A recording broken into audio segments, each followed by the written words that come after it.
জুলাই আন্দোলনের turning point 31শে July. ছাত্র জনতার হত্যার প্রতিবাদে মার্চ ফর জাস্টিস কর্মসূচি সফল করতে রাজপথে নামে শিক্ষক, আইনজীবী সহ পেশাজীবীরা। কি অপরাধ করছে তারা? কেন তাদের গ্রেফতার করবে বলেন? কি কারণে? এদিনই হাইকোর্টের সামনে থেকে আন্দোলনকারী শিক্ষার্থীর মুখ চেপে কণ্ঠরোধ করতে চেয়েছিল স্বৈরাচারের পুলিশ। টেনে হিচড়ে প্রিজন ভ্যানে তোলা হয় আন্দোলনকারীদের। সেখানেই ঢাল হয়ে দাঁড়ান ঢাকা বিশ্ববিদ্যালয়ের শিক্ষকরা।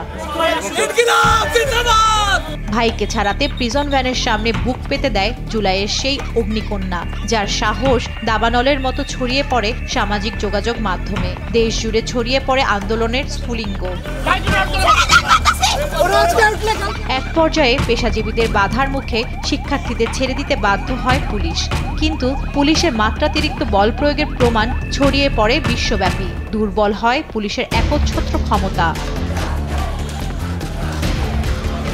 পুলিশি বাধা উপেক্ষা করে 18 জুলাইয়ের পর প্রথম বড় জমায়েত হয় মার্চ ফর জাস্টিসে। যুক্ত হয় আন্দোলনের নতুন মাত্রা। কোটার দাবি থেকে মানুষ হত্যার বিচার পেতে এক হয় সারা দেশ। ভিত রচনা হয় শেখ হাসিনার পতনের। জান্নাতুল মোহনা, দেশ টিভি, ঢাকা।